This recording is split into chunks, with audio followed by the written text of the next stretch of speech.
جی السلام علیکم. جی وعلیکم السلام. جی کون صاحب کہاں سے آپ مخاطب ہیں؟ ملک اختر شباب بروچ چکوال سے. جی تو میرا سر آج سوال یہ ہے کہ آج کل ہر طرف سوشل میڈیا پہ پرنٹ میڈیا پہ ایک ہی خبریں چل رہی ہیں. کبھی کہتے ہیں ایمرجنسی لگ رہی ہے ملک میں, کبھی کہتے ہیں صدارتی نظام آ رہا ہے, اس کی بھی خبریں بھی چل رہی ہیں, میڈیا پہ بھی بحث ہو رہی ہے. تو میرا سوال یہ ہے کہ کیا خان صاحب آپ بھی صدارتی نظام چاہتے ہیں یا محض ایک پراپگنڈا ہے؟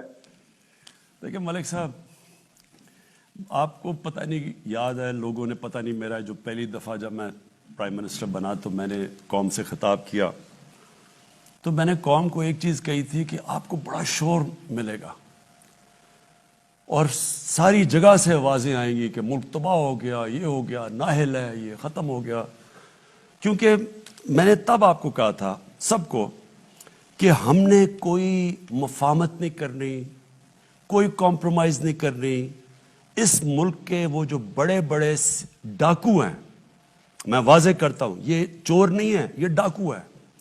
میں 30 سال میں پولیٹکس میں آیا ان کے خلاف تھا, نہیں تو میں پھر سے کہتا ہوں جس آدمی کو اللہ نے سب کچھ دیا ہے اس کو کیا ضرورت پڑی تھی کہ اپنی زندگی ساری لگائے, اپنا گھر بار سارا کچھ لگا کے ایک گھٹیا لوگوں سے ہر روز برے بھلی گالیاں سنیں. لیکن میں اس کو جہاد سمجھتا ہوں. تو میں نے شروع میں کہا تھا کہ جب بھی, کیونکہ میں نے ان سے کوئی مفاہمت نہیں کرنی, انہوں نے مجھے بلیک میل کرنا کہ کسی طرح ہمیں این آر او دے دو. جو جنرل مشرف نے اس ملک کے اوپر سب سے مارشل لاء سے زیادہ اس نے ظلم کیا تھا ان دو بڑے گھرانوں کو این آر او دے کے, یعنی ان کی چوری معاف کر کے. اور اس قوم نے جو قیمت اٹھائی ہو اس کی ہم آج بھگت رہے ہیں کہ آدھا پیسہ جو ہم اکٹھا کرتے ہیں ٹیکس سے, وہ آدھا پیسہ چلا جاتا ہے ان کے لیے وہ قرضوں کی قسطوں کے اوپر. تو ملک چلائیں کیسے, کہ لوگوں کے کیسے تعلیم دیں, صحت دیں, سٹرکچر ٹھیک کریں, کیسے کریں, جبکہ آدھا پیسہ ان قرضوں پہ جاتا ہے, قسطوں پہ جو انہوں نے لیے ہوئے ہیں. اور انہوں نے جس طرح بے دردی سے 10 سالوں میں, کیونکہ ان کو این آر او مل گیا تھا, اپنا نیب ان کا بٹھا دیا, جس طرح انہوں نے اس ملک سے کیا ہے. یہ اب مجھے بلیک میل کرنے کی کوشش کر رہے تھے کہ جی اب چلیں ہم اس کو بلیک میل کریں گے, اس کو شاید کرسی اتنی پسند ہے کہ یہ بھی آخر میں جا کے جنرل مشرف ہی کہے گا اچھا جی میں آپ سے این آر او کے نام پہ میں آپ سے سمجھوتا کر دیتا ہوں, اپنے پیسے رکھ لو. اب میں اس کو سمجھتا ہوں کہ یہ ملک کی سب سے بڑی غداری ہے اگر میں یہ کروں گا. اور اس لیے یہ افراتفری پھیلائی ہوئی ہے, جو ٹی وی پہ آتا ہے جو تباہ ہو گیا ملک میں یہ ہو گیا, غربت بڑھ گئی. میں ذرا آپ کے سامنے پہلے یہ ذرا رکھتا ہوں نا, انہوں نے کہا کہ غربت بڑھ گئی ہے. یہ میرے پاس ورلڈ بینک کی فگرز ہیں. یہ چلے ہم تو کہیں گے تو لوگ کہیں گے یہ ٹھیک نہیں, ورلڈ بینک تو ہمارے سے نہیں آرڈرز لیتا نا. ورلڈ بینک کی فگر ہے کہ 4 کیٹیگریز انہوں نے بنائی, کہ 4 کلاسز ہیں, کہ اگر آپ ڈالر کی 5.5 پر کیپٹا دیکھیں تو اس کے اندر کتنی غربت ہے, پھر 3.2 پر کیپٹا اس کے اندر کتنی غربت ہے, 1.9 پر کیپٹا تو اس کی کتنی ہے. تو انہوں نے 4 کیٹیگریز رکھی ہیں. چاروں کیٹیگریز میں ورلڈ بینک کہتا ہے کہ چاروں کیٹیگریز میں غربت کم ہوئی ہے. پہلے میں 0.6% کم ہوئی, دوسرے میں 1.4% کم ہوئی غربت, تیسرے میں 2.9% کم ہوئی, اور آخری میں 0.6% کم ہوئی. اس کا مطلب کہ ہمارے دور میں تو غربت کم ہوئی ہے. تو آپ اگر یہ دیکھیں, ان کا شور دیکھیں, تو لگتا ہے کہ ملک تباہ ہو گیا. اب یہ دوسری چیز میں آپ کے سامنے رکھنا چاہتا ہوں کہ ورلڈ بینک نے ایک اور چیز کہی. ابھی انہوں نے ورلڈ بینک نے پاکستان کی خود ویریفائی کر کے انہوں نے فگرز لگائی ہے کہ پاکستان میں جو دولت میں اضافہ ہوا ہے, یعنی جی ڈی پی میں اضافہ ہوا ہے, سالانہ جی ڈی پی میں, سالانہ دولت میں جو اضافہ ہوا ہے وہ 5.37% ہے.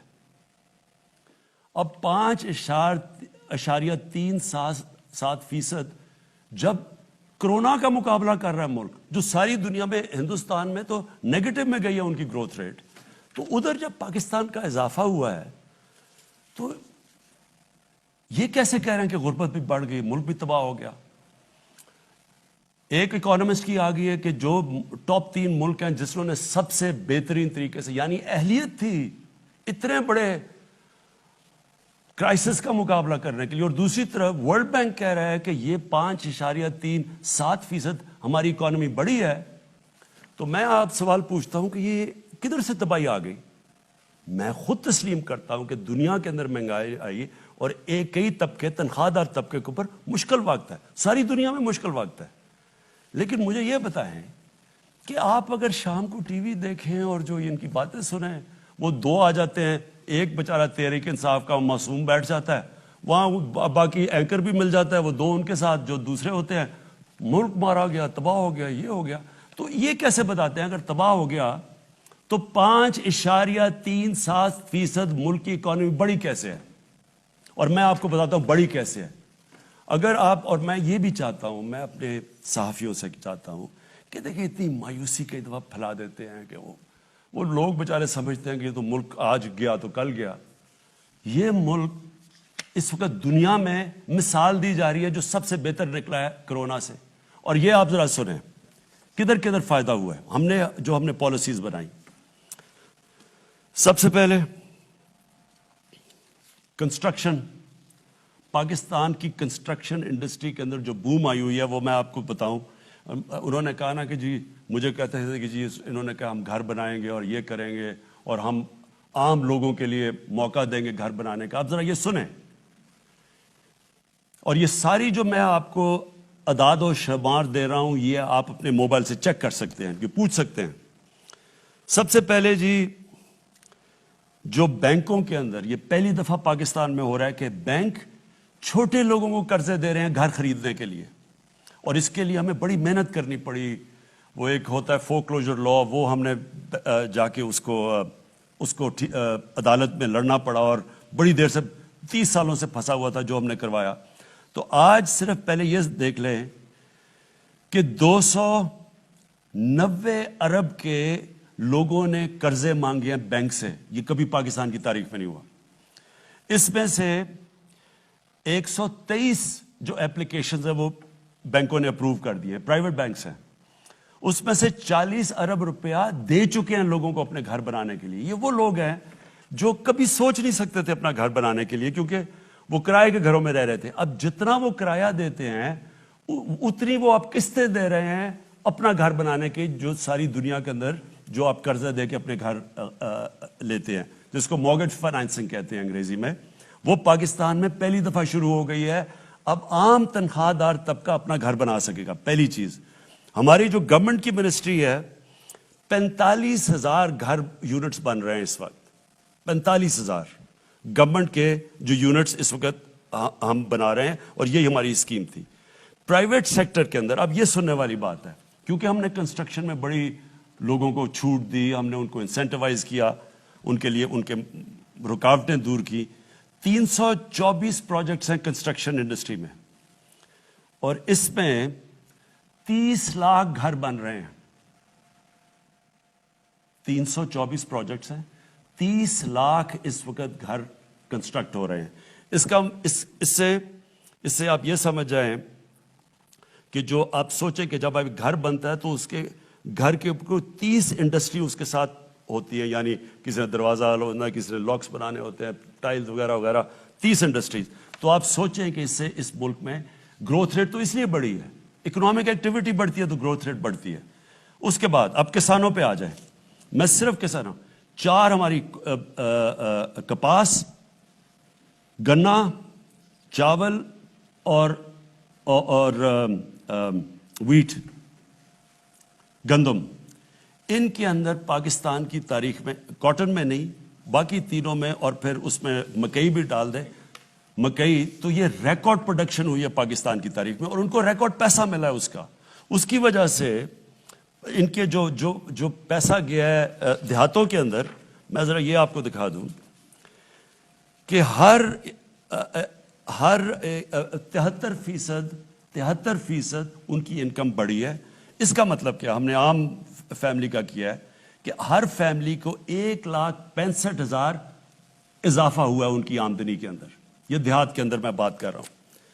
اس کے بعد آگے چلے جی، انڈسٹری، لارج سیل انڈسٹری، بڑے مزدوروں کو نوکریاں ملتی ہیں. 10% اضافہ ہوا ہے آج ہماری لارج سکیل مینوفیکچرنگ پہ. میں بات کر رہا ہوں کہ کیوں یہ 5.37% گروتھ ریٹ میں اضافہ ہوا ہے.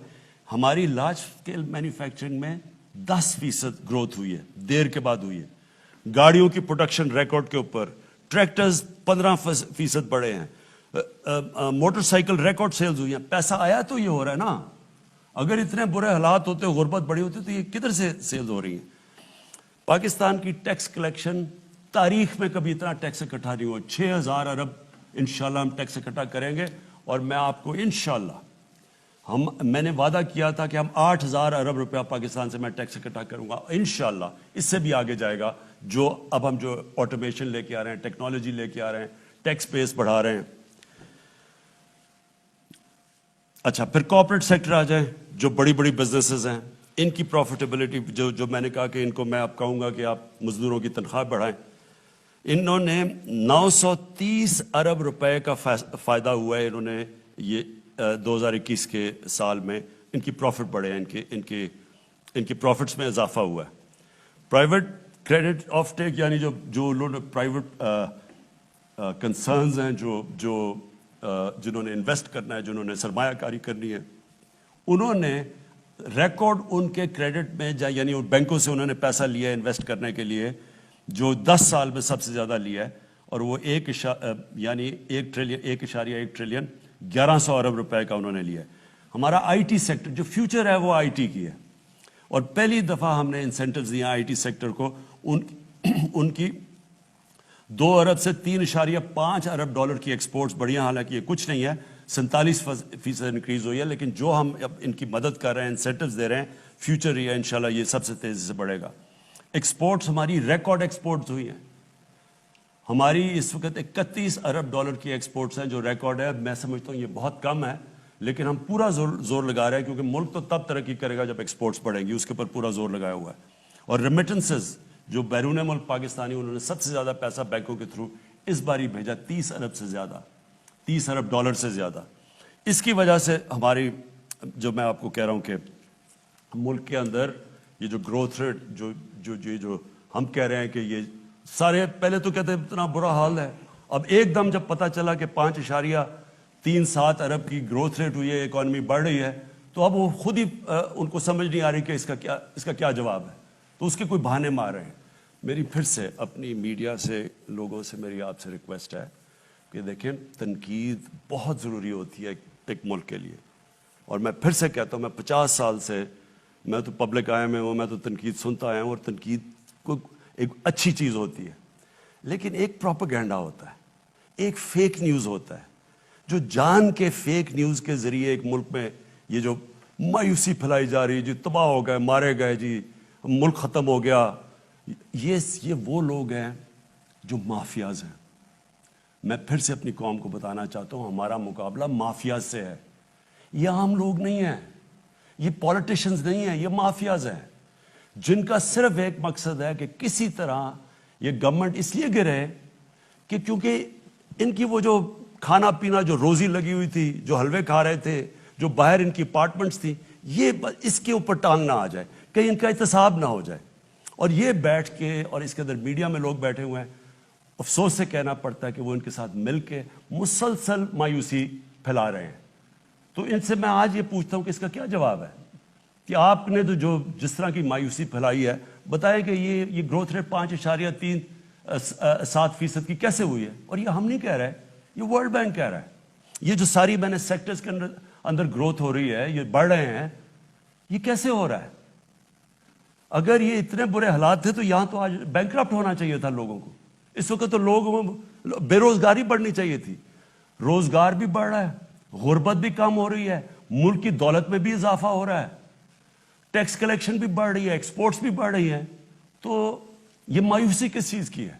اور پھر بلومبرگ ایک میگزین ہے جو کہ پھر سے میں کہتا ہوں ساری دنیا میں اکانومیز کو، ہر ملک کی اکانومی کے اوپر تبصرہ کرتی ہے.